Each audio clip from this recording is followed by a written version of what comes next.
എല്ലാത്തിനും സമാധാനം ഈശോൻ്റെ അടുത്തുണ്ട് എന്നുള്ള സൂചനയാണ് സാക്ഷ്യം നൽകുന്ന ഏറ്റവും വലിയ വെളിപാട്. സാക്ഷ്യത്തിലൂടെ ദൈവത്തിൻ്റെ വെളിപാട്, ജനങ്ങളുടെ അനുഭവങ്ങളിലൂടെ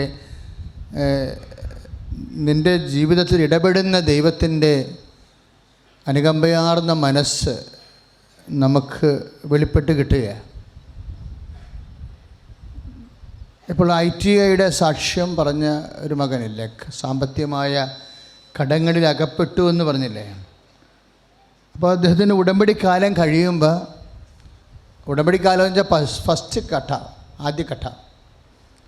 ആദ്യഘട്ടം കഴിയുമ്പോൾ നമുക്ക് ഉടമ്പടി ചെയ്തു വന്ന് അച്ഛൻ സ്ഥിരീകരിക്കുന്നത് ആദ്യഘട്ടം കഴിയുമ്പോഴാണ്, ഉടമ്പടി പുതുക്കി കഴിയുമ്പോഴാണ്.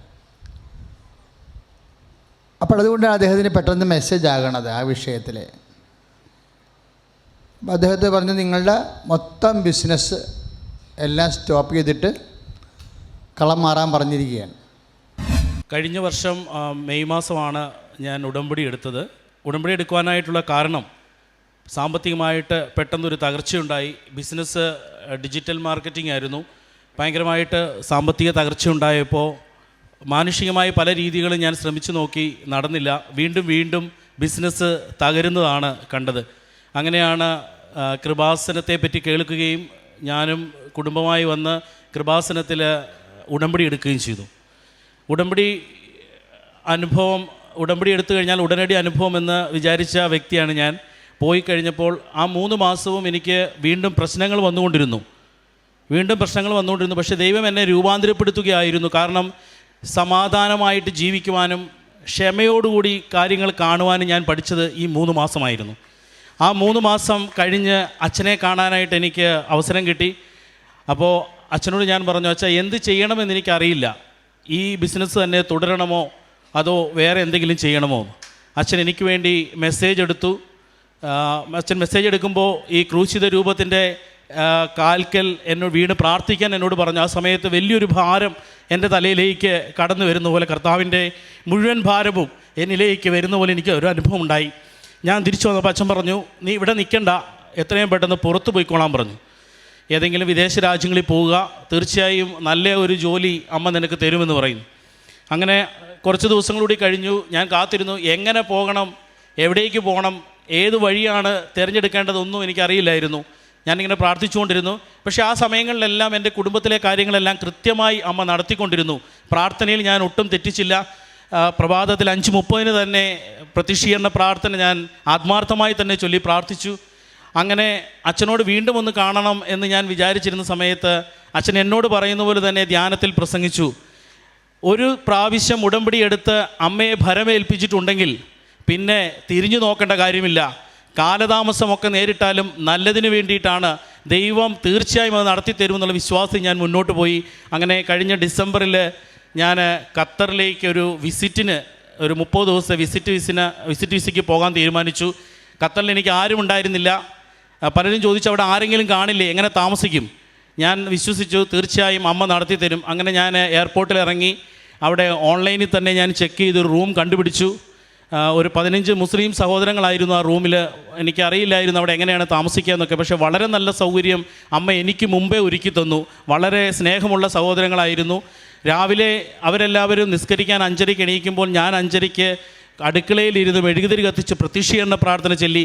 കറക്റ്റ് 10ാം ദിവസം എനിക്ക് ആദ്യത്തെ ഇൻ്റർവ്യൂ വന്നു. ആദ്യത്തെ ഇൻ്റർവ്യൂവിൽ ഉടമ്പടി പ്രാർത്ഥനയിൽ എനിക്ക് ലഭിച്ച കാശ് രൂപമായി ഞാൻ ആ ഇൻ്റർവ്യൂവിൽ പങ്കെടുത്തു. 15ഓളം ആളുകൾ ക്യൂ നിന്ന ഇൻ്റർവ്യൂവിൽ ആ കമ്പനിയുടെ ഉടമസ്ഥൻ എന്നോട് 1 മണിക്കൂറിലധികം ഒത്തിരി കാര്യങ്ങൾ സംസാരിക്കുകയും ഡ്രൈവിംഗ് ലൈസൻസ് ഉള്ളവർക്ക് മാത്രം കൊടുത്തിരുന്ന ആ ജോലി എനിക്ക് അപ്പോൾ തന്നെ ഓഫർ ലെറ്റർ അടിച്ചു തരികയും ചെയ്തു. ആ ആഴ്ച തന്നെ എനിക്ക് വിസ വരികയും പോകാനുള്ള എല്ലാ സാഹചര്യവും ഇന്നലെ ശരിയാവുകയും അടുത്ത വ്യാഴാഴ്ച ആ ജോലിക്ക് ഹാജരാകാനായിട്ടുള്ള എല്ലാ കാര്യങ്ങളും ശരിയായി. ഇതായിരുന്നു എൻ്റെ ആദ്യത്തെ നിയോഗം. സാമ്പത്തിക ബുദ്ധിമുട്ടുകൾ 1 വർഷം കൊണ്ട് തന്നെ ഈ ജോലിയിലൂടെ തീർക്കാൻ എനിക്ക് സാധിക്കും. എനിക്ക് മുമ്പേ മാതാവ് ഖത്തറിൽ പോയി ഈ കാര്യങ്ങളെല്ലാം എനിക്ക് വേണ്ടി ഒരുക്കിയിരുന്നുവെന്ന് എനിക്ക് പൂർണ്ണമായ വിശ്വാസമുണ്ട്. അപ്പോൾ ദൈവം കളം മാറാൻ പറഞ്ഞാൽ പിന്നെ നമുക്ക് റിസ്ക് ഇല്ല. എന്താ കാര്യം? അദ്ദേഹം പറഞ്ഞു കേട്ടില്ലേ? എന്താ പറഞ്ഞത്? അദ്ദേഹത്തിന് അറിയത്തില്ല എങ്ങോട്ടാണ് പോണതെന്ന്. എവിടെയാണ് കോണ്ടാക്റ്റ് ചെയ്യണമെന്ന് അറിയത്തില്ല. ഒരു ഉടമ്പടി പ്രകാരമുള്ള ഒരു യാത്രയാണ്. ഉടമ്പടി പ്രകാരം എന്ന് പറഞ്ഞാൽ എന്താ? എബ്രഹാത്തിനോട് ഉടമ്പടി ചെയ്യുമ്പോൾ ഒറ്റ വാഗ്ദാനമേ ഉണ്ടായിരുന്നുള്ളൂ. എന്താണ്? What with the condition I will be with you. എന്ത് സിറ്റുവേഷൻ ആയാലും ഏത് രാജ്യത്തായാലും ഞാൻ നിൻ്റെ കൂടെ ഉണ്ടാകും. Price the Lord. അത് ഉടമ്പടി പ്രകാരമുള്ളതാണ്. ഈ രീതിയിലുള്ള ഈ പ്രകൃതത്തിലുള്ള സാക്ഷ്യം നേരത്തെ ഞാൻ കേട്ടിട്ടുണ്ട്.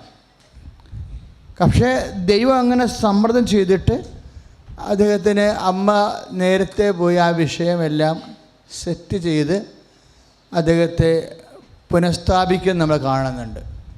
ഇതൊരു വിശ്വാസയാത്രയാണ്. അതായത് പകുതി നമ്മുടെ അറിവും പകുതി ദൈവത്തിലുള്ള ആശ്രയവുമാണ്. ഇതാണ് ജീവിതയാത്രയുടെ ഇന്ധനം എന്ന് പറയുന്നത്. ഒന്നെന്താണ്? പകുതി എല്ലാ വിഷയത്തെക്കുറിച്ചും പകുതി നമ്മുടെ അറിവ്, പകുതി എന്താ? ദൈവത്തിലുള്ള ആശ്രയം. ഈ ദൈവത്തിൽ പകുതി ആശ്രയിക്കുമ്പോൾ ആണ് നമ്മുടെ വിശ്വാസം എന്തുമാത്രം സത്യസന്ധമാണെന്ന് നമുക്ക് തന്നെ. ഇപ്പോൾ ഓൾറെഡി എല്ലാം റെഡിമെയ്ഡ് ആണെന്നുണ്ടെങ്കിൽ അവിടെ വിശ്വാസത്തിൻ്റെ വിഷയം വരുന്നില്ല. പകുതി എപ്പോഴും അൺസേർട്ടൺ ആയിരിക്കും. നമ്മൾക്ക് അൺസേർട്ടൺ ആണെങ്കിലും പരിശുദ്ധാത്മ പറയും നീ മുന്നോട്ട് പോയിക്കൊള്ളാൻ പറയും. മോസസിനോടും ദൈവം ഉപയോഗിച്ചിരുന്ന ഭാഷ അതാണ്, നീ മുന്നോട്ട് പോയിക്കൊള്ളുക. അത്യാവശ്യം വേണ്ട കാര്യം ഞാൻ നിൻ്റെ കയ്യിൽ തന്നിട്ടുണ്ട്. അപ്പോൾ മോസസ് പറഞ്ഞു എൻ്റെ കയ്യിലൊന്നും തന്നില്ല. പിന്നെ നിൻ്റെ കയ്യിലിരിക്കണ എന്താ? ഇതൊരു വടിയാണ്. അപ്പോൾ പറഞ്ഞു അത് മതി. കടൽ കാണുമ്പോൾ ഞാൻ അടിക്കാൻ പറയും, നീ അടിച്ചാൽ മതി. കടൽ എന്ത് ചെയ്യുമെന്നുള്ള അപ്പോൾ നിനക്ക് മനസ്സിലായിക്കൊള്ളും. ഇതൊരു വിശ്വാസ ഉടമ്പടി എന്ന് പറയുമ്പോൾ പകുതി നമ്മളുടെ അറിവും പകുതി ദൈവത്തിലുള്ള ആശ്രയവുമാണ്. Praise the lord. ഹല്ലേലൂയ. അപ്പോൾ എന്ത് വിഷയം വേണമെങ്കിലും കർത്താവ് ഇടപെടും. എന്ത് വിഷയം? ഇപ്പം നിങ്ങൾ ശ്രദ്ധിച്ച് കാണാം. ഞാൻ ഇടയ്ക്കൊക്കെ ഈശോയോട് പ്രാർത്ഥിക്കുന്നത് എന്താ? ഈശോ അങ്ങയുടെ വിശുദ്ധ പൗരോഹിത്യത്തെ മഹത്വപ്പെടുത്തണമേ. അത് ഏതോ ഒരു കാലത്ത് പരിശുദ്ധാത്മാവ് എൻ്റെ നാവിൽ തന്ന ഒരു പ്രാർത്ഥനയാണ്. ഞാൻ ഒരിടത്തും കേട്ട് പഠിച്ചതൊന്നുമല്ല. ഒരു പ്രാർത്ഥനയും ഒരിടത്തും കേൾക്കണതല്ല. ഏതെങ്കിലും കാലത്ത് പ്രാർത്ഥനയുടെ ഇടയ്ക്ക് അമ്മ നൽകുന്ന, അമ്മയ്ക്കറിയാം എങ്ങനെയാണ് പ്രാർത്ഥിക്കേണ്ടതെന്ന്. അപ്പോൾ നമ്മളിൽ പരിശുദ്ധാത്മാവെന്ന് പറയുമ്പോൾ, അതായത് ഈ പ്രാർത്ഥനയുടെ ഗുണഭോക്താക്കൾ എന്നതിനേക്കാൾ ഉപരി നമ്മൾ ആത്മാവിൻ്റെ ഗുണഭോക്താക്കളായിട്ട് മാറണം. അതായത് നമ്മുടെ പ്രാർത്ഥനയുടെ ഒരു ലക്ഷ്യം എന്താണ്? ദൈവത്തെ സ്ഥിരമായി നമ്മുടെ കൂടെ സാന്നിധ്യത്തിൽ നിലനിർത്തുകയാണ് പ്രാർത്ഥനയുടെ അൾട്ടിമേറ്റ് എയിം.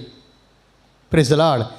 നിങ്ങളെ ചില സമയത്ത് അറിവില്ലായ്മ കൊണ്ട് ചില സമയത്ത് പ്രാർത്ഥനയുടെ ലക്ഷ്യം ഭൗതികമായ ലക്ഷ്യങ്ങൾ സാധിക്കുക എന്നുള്ള രീതിയിൽ വലിയ പ്രാർത്ഥനകളെ പരിമിതപ്പെടുത്തി കളയും. അപ്പോൾ എൻ്റെ മക്കളൊന്ന് പ്രാർത്ഥിച്ചേ. കർത്താവായ ദൈവമേ, അങ്ങേ അറിയാൻ അങ്ങയുടെ സാന്നിധ്യത്തിൽ നിലനിൽക്കാൻ നിന്റെ മനസ്സറിഞ്ഞ് നിവർത്തിച്ച് നിന്നെ മഹത്വപ്പെടുത്തി നിന്റെ സ്നേഹത്തിന് സാക്ഷിയാകാൻ എന്നെ അഭിഷേകം ചെയ്യണമേ. സ്തുതിക്കട്ടെ. ഹല്ലേലൂയ.